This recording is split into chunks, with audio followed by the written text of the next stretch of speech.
May kasalanan po ba si Kuya Oliver? May nagawa po ba siyang mali sa inyong pamilya? Kasi sabi ng mga tao parang nakabartulina, parang ikinulong talaga. Parang pinahirapan. Ano masasabi mo doon, Day?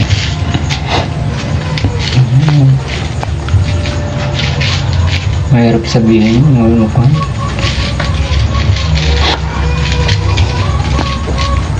Ano comment na lang doon? Okay. Pero close naman kayo ni Kuya Oliver tayo nung wala pang sakit. Siyempre, sa magkakapatid kasi, di ba? Halimbawa, 5 magkakapatid. Meron tayong close eh. Meron tayong, siyempre, love natin kapatid. Pero parang ikaw, mas close mo yung bunsong lalaki kasi lagi kanyang napapasuyuan. Parang, di ba? Ganun sa magkakapatid. Kayo tayo, close din ba kayo ni Kuya Oliver? Hindi masyado. Kasi kaya lang, siyempre, nung magbibinata na siya, may asawa na ako. Siyempre, silang naiwan na walang asawa, silang makakasama ng nanay tatay ko. Pero kapag sa bukid, tulong-tulong naman kami. So wala ka naman natandaan tayo na may tampuhan kayo ni Kuya Oliver? Minsan, napapagalitan ko siya dahil kung may ayaw sumunod, ganoon lang. Pinagsasabihan ko. Ano yung mga bagay na ayaw niyan sundin sa iyo tayo gaya ng? Minsan, kapag utusan mo, ayaw. Ano lang.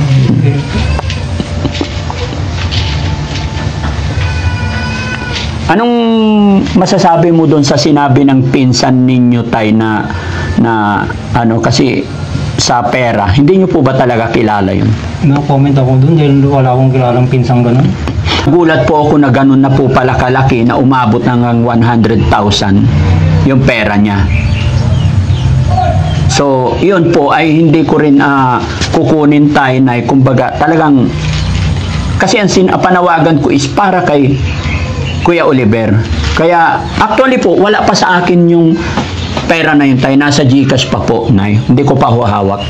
No? Pero sabi ko pag lumabas si Kuya Oliver, pag naging okay, gagamitin para sa kanya. Pero syempre, kayo bilang pamilya, kayo pa rin po ang nasusunod. Pangalawa po, itong mga viewers natin, kaya nananawagan po ako nung na-receive ko po yung message ni Angelo na nagpapakilalang kamag-anak nyo daw, hindi lang natin alam kung nandito sa kapitbahay or what. Wala po akong idea talaga kung sino yun. Basta nagpakilala lang at ayun ang kanyang sinabi na ibigay ko daw sa inyo para matulungan ko rin daw kayo. Para sa kanya na lang po. Para sa kanya na lang po. Kung ibibigay niyo po, babanggo po namin. Okay. Ano yun? Paano sa bangko po ano sa account ni Kuya Oliver o account niyo po? Mag-joint account po kami, sir. Okay. Walang pwedeng makagalaw kahit piso. Para po pag gumaling po siya, may gamitin po siya, panibagong buhay. Mabili po ng mga gamit niya. Sana po, yung Diyos ang gumabay sa kanya. Sana po, bago yung buhay niya. Opo. Yun na lang pong hindi hiling ko.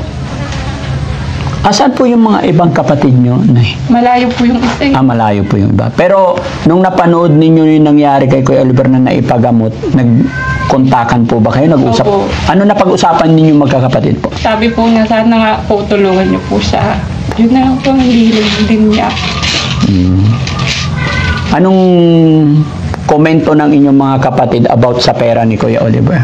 Wala naman po kaming comment dyan. Basta po, pera niya po yan. Opo. Yun na lang po ang gusto namin. Para sa kanya po. Tapos, Nay, alam nyo po, habang nag-i-stay po si Kuya Oliver kasi doon, may mga araw, may tinatawag po na family day sa pagamutan. O walang bantay doon, pero may araw na sasabihin sila na family day. So, pag sinabing doon sa pagamutan na family day, kailangan may kamag-anak na pupunta doon. Pwede po ba kayo, Nay? Ako po, may mga malilit pa po akong anak eh. May maliit pa po kayo, anak. So, hindi po pwede ikaw, Nay. Ako gusto ko sanang pumunta. Pero hindi ko alam yung sitwasyon kung pwede akong makapunta.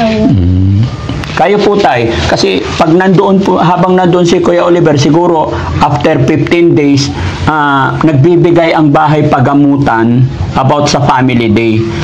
So, yung lahat ng pasyente po doon, dinadalaw ng kamag-anak para matuwa.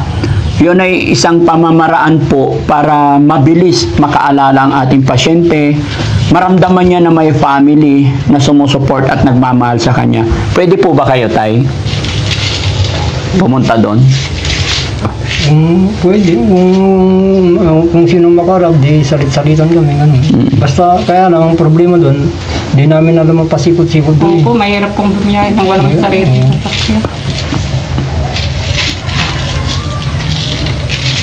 Okay. Tay, ano ang mensahe mo po? Kasi eto kaya nga po ako nagpunta dito para ipaliwanag nyo rin po yung side ninyo. Kasi nagsabi tong mga viewers natin na parang lumabas na yung mga kamag-anak ngayon nung may pera. Ano masasabi mo doon, tay? Para marinig nila yung side mo po.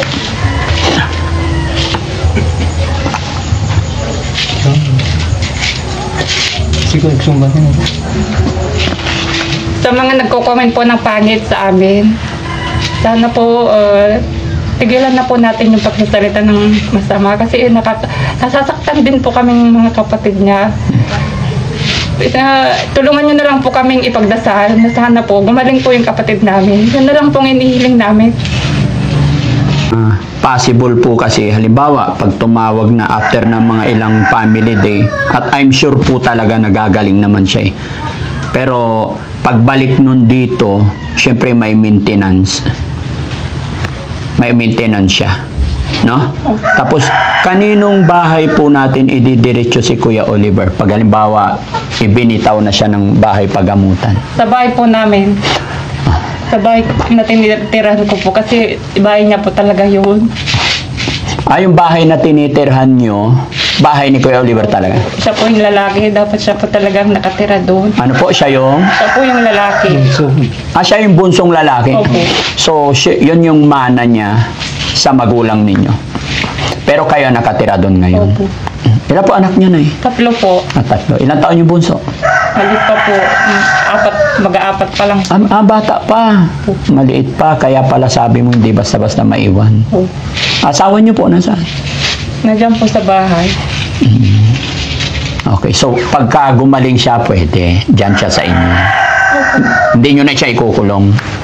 Kung hindi po delikado na makasalamuhan namin, para sa mga anak ko, kung hindi po maano na po niya yung dumi niya, makikihalubilo na po kami sa kanya.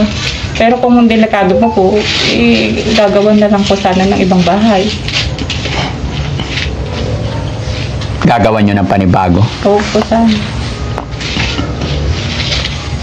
Okay. So ayun mga kababayan, mga kabarangay, no? Hanggang ngayon, na-cross pa rin sa akin dahil ayon po kila nanay, tatay, hindi raw nila kilala si Angelo.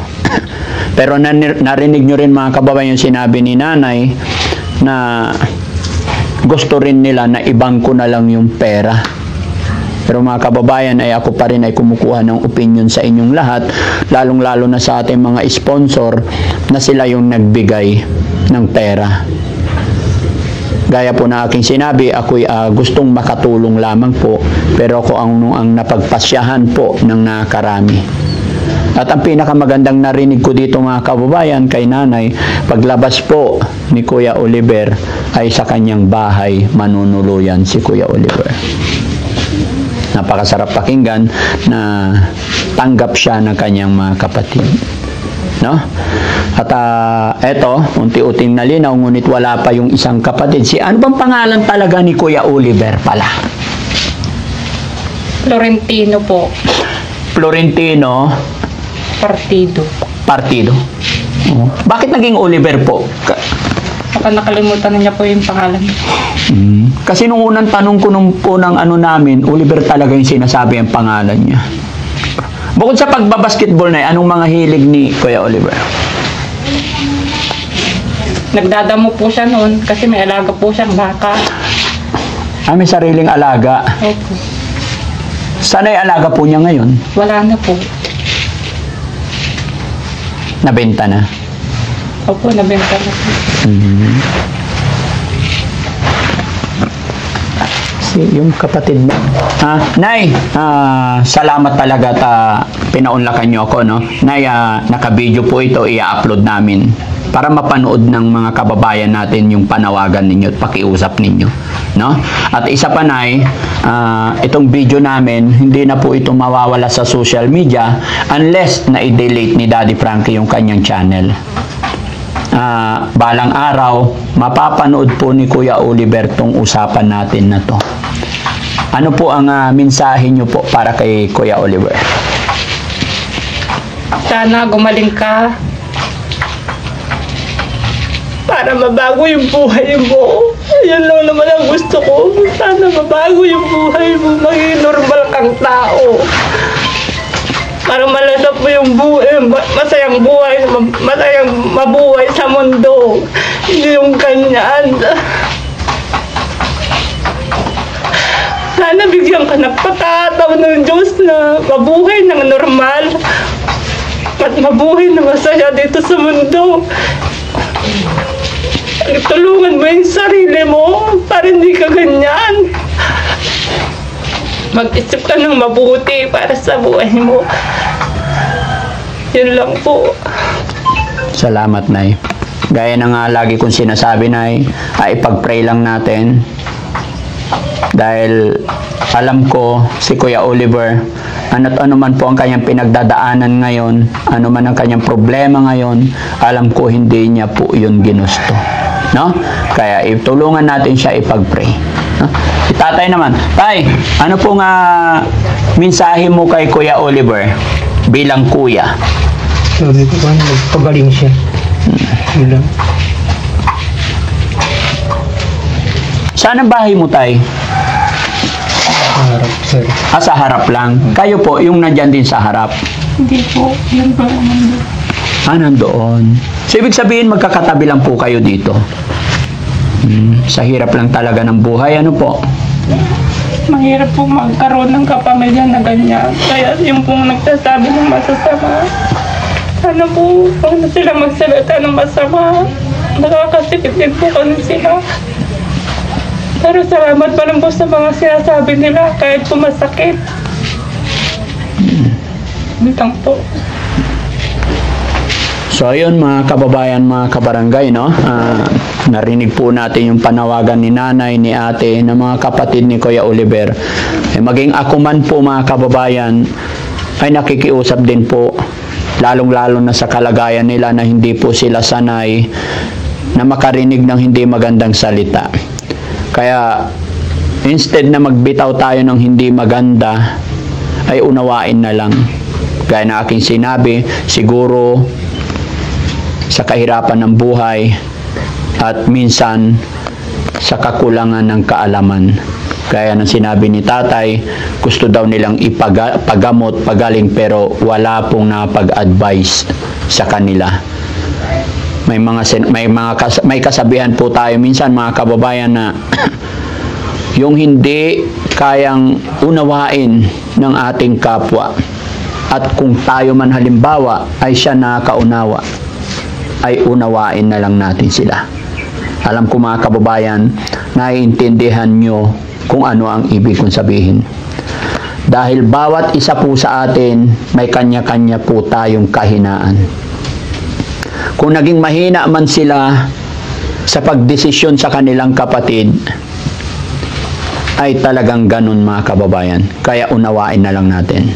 Pero tayo, gaya na aking sinabi, na wala kaming intensyon na masaktan kayo. Kumbaga, nagkaroon lang talaga ng kaunting usapin dahil doon sa pera.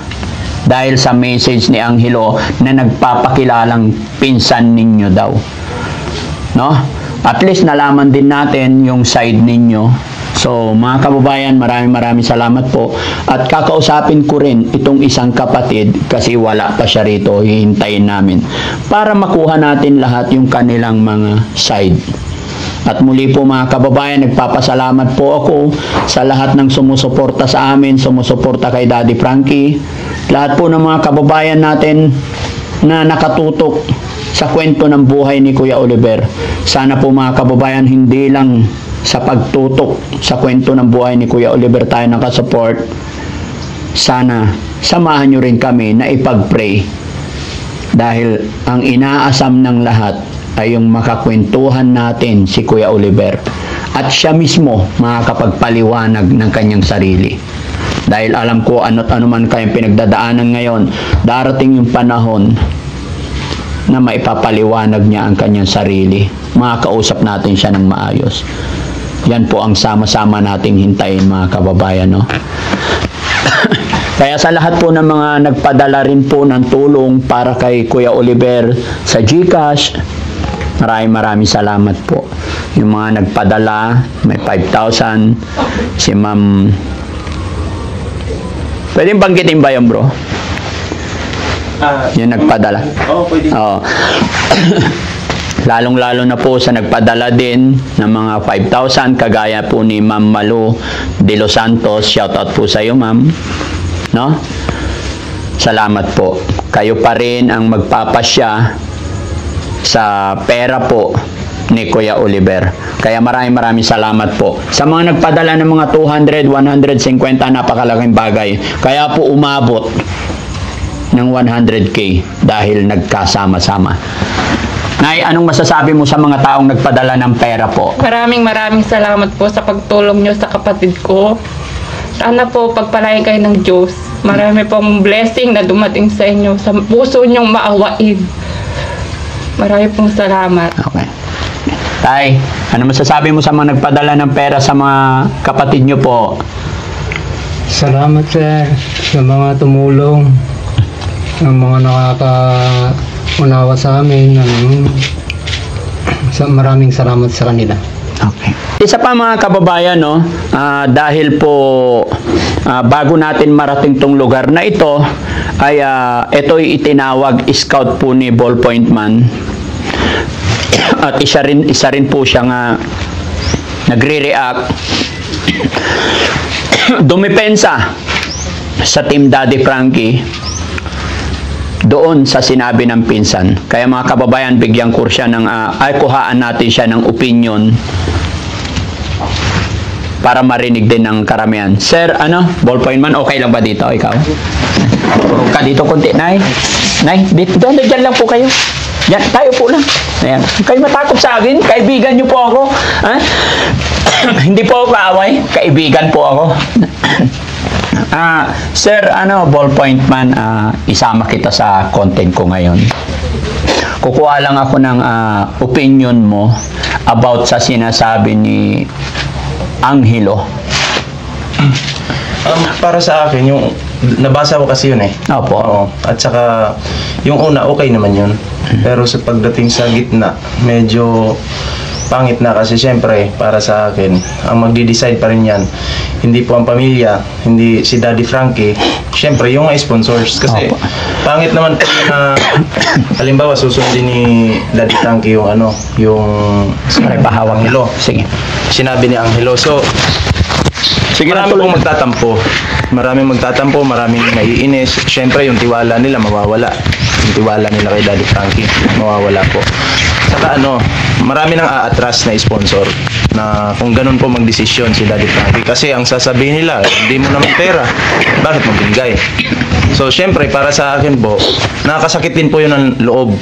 Kami nga po na nagbabasa, nasasaktan din po. Paano pa po kaya yung host na si Daddy Frankie, di ba?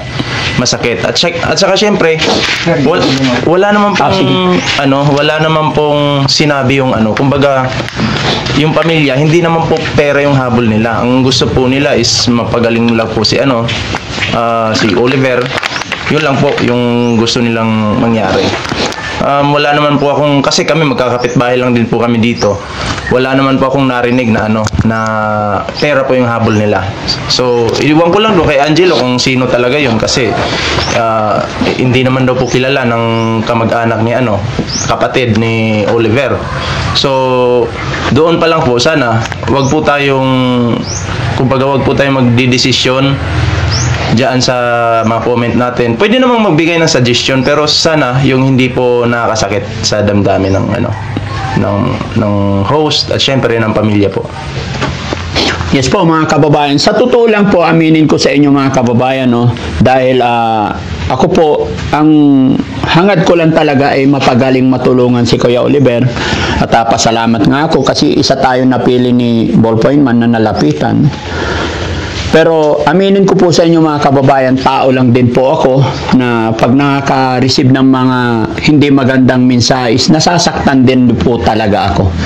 Dahil unang-una po mga kababayan, pagdating sa pera na ipinapaabot ng ating mga mababait na sponsor para sa ating beneficiary, ay talagang buong-buo naming ibinibigay yan. At most of the time mga kababayan, dinaragdagan pa po ng inyong lingkod, no? Dahil yun ang intention ko mga kababayan, yung makatulong. Nagkataon lang po ngayon mga kababayan na ang ating beneficiary is wala pa sa katinuan at hindi pa niya kayang i-manage, no? Kaya lang ay medyo masyado lang po napaaga itong comment ng kamag-anak daw ng mga kapatid ni Kuya Oliver.